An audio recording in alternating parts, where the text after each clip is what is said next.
It's a shame, man. It's a shame. I don't know. I honestly can't actually tell you what the issue is, but it didn't affect my card. It's pointless. Anthony Joshua must be gutted as well, because fair play to him. He's took this fight and he wants to get on with his career. I don't know the ins and outs of this drugs test. I don't know the ins and outs of... In this fictional scenario, Anthony Joshua dismantles Jake Paul after a dramatic drug test scandal rocks their imagined matchup. Paul's reckless behavior in the storyline paints him as hopelessly unprepared, while Joshua's focus and professionalism highlight the vast gap between a true champion and an inexperienced showman pretending to compete at the elite level. Test positive, yeah. It's happened, man. It happens in this sport. It's not new. It's happened to me already. I'm just happy I invest in this anti-doping stuff because... Eddie Hearn, in this dramatized narrative, calls out the chaos surrounding Paul. The fictional failed test becomes a turning point, making Paul appear unserious and overwhelmed. Joshua, by contrast, is portrayed as composed and disciplined, reinforcing the story's contrast between a seasoned champion... The issue with that substance is it's banned in competition under the WADA code. And under the WADA code, in competition represents the day of the fight, which you could actually essentially fail a test for that a week before the... Adam Smith, in this imagined commentary, describes Paul's fictional misstep as turning the entire buildup into a circus. The storyline emphasizes Paul's lack of discipline, while Joshua remains locked in, his preparation portrayed as precise and methodical. Their contrasting approaches heighten the dramatic tension. And I'll wait and see what happens. I mean, I don't know the findings. We don't know. I haven't seen statements really. I don't know. It's come out in the social media. Johnny Nelson, in this fictional retelling, criticizes Paul's reckless choices. The storyline paints Paul as unprofessional, while Joshua's clean, disciplined training reinforces why he's seen as a real champion. The dramatization turns Paul's blunders into a public spectacle. You know, you won't know what stays for 2 weeks. I don't know, why would you take it knowing there's a possibility that it's going to be in your system? And why would you take it for our sport anyway? Duke McKenzie's fictional reaction reflects the shock within the story world. Failing both A and B samples in the narrative is portrayed as a total collapse of Paul's credibility. Joshua's calm, clean, and focused approach deepens the contrast between the two fighters in this dramatized arc. What's the point? How can he give a sample and then a B sample and they both come back positive for a banned substance?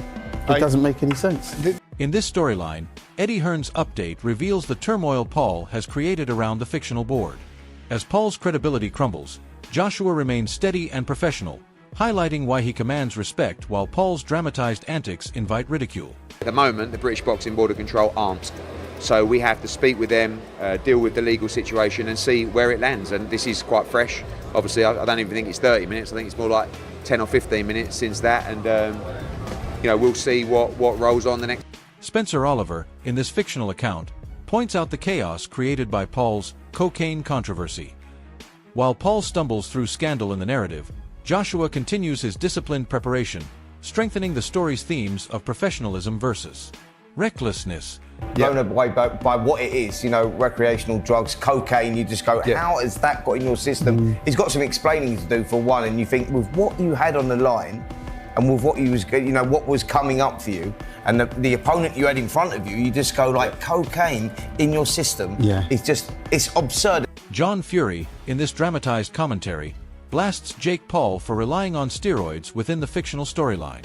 The narrative contrasts Paul's desperation with Joshua's clean, strategic approach, underscoring the gulf between the two competitors. Legal to use his steroids, and that's what he's doing to gain an edge. Well, I feel sorry for him. Within this fictional narrative, Paul's alleged cocaine mishap becomes a humiliating moment that exposes his lack of seriousness. Joshua's career-long discipline strengthens his portrayal as the true professional, while Paul spirals under the weight of his own storyline-made mistakes. 10. Adolapo's fictional take focuses on the absurdity of Paul's positive test within the storyline. The dramatization emphasizes Paul's carelessness, while Joshua's strict adherence to clean preparation reinforces his championship presence. The contrast serves as the core tension of the narrative. He said to me yesterday at 60-40, so we don't know. I don't know if that is the case and he's failed a sample for cocaine. That's really surprising. Liam Goff's technical explanation, in this fictional world, does nothing to save Paul from embarrassment. Failing a banned test in the narrative underscores Paul's inexperience, while Joshua's meticulous preparation shows why shortcuts never create champions. If it's somehow in his system from other means, I know that might sound crazy, but I guess we have to give him the benefit of the doubt, do we? I'd like to think we do. But yeah, this is wild. Honestly, this is wild. Adam Catter, in this dramatized take, expresses shock and disappointment at Paul's fictional failed test. Meanwhile, Joshua's clean record and disciplined regimen elevate him as the model of professionalism. The storyline magnifies Joshua's legitimacy while weakening Paul's. Chuck it out there. If depending on the amount, that will depend on how long it remains in your system. So, from what I can gather, if you've taken a very limited amount, very little amounts, it could stay in your system. Depending on the nature of the test, if it was a saliva test, if it was a urine test, if it was a hair test, it's going to stay in your system a lot longer. But Gareth Davies, in the fictional narrative, reveals Paul's use of 14 supplements, creating a credibility disaster. The story contrasts Paul's chaotic preparation with Joshua's disciplined, clean system. Fans within the narrative see Joshua as untouchable while Paul appears reckless and misguided. Incredibly shocking.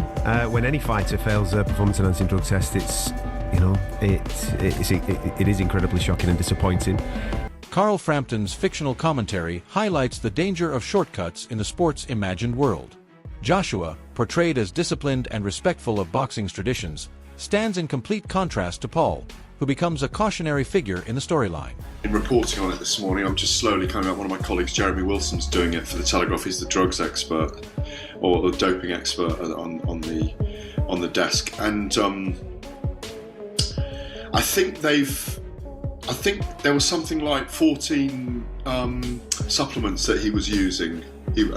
Johnny Nelson, in this dramatized version, argues that banned substances cannot replace real skill. Joshua's mastery, built through Olympic training and disciplined development, stands in stark contrast to Paul's fictional shortcuts. The storyline reinforces that real technique cannot be faked. 12 guys getting caught, and it's just horrible. Genuinely, and I know you were about saying, without going fucking fully mental here, I just believe if you're caught with any performance-enhancing drug, you should be banned.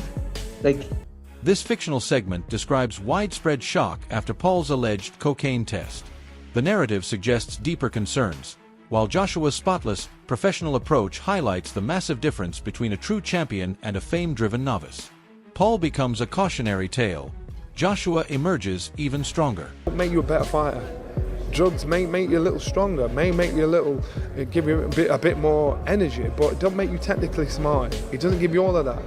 So those drug cheats that do it purposely, you've got to remember, why are you doing it? What difference is it going to make? It's going to make you like a boxing Einstein? I don't think. The fictional storyline concludes by showing the stark divide between hype and true championship quality.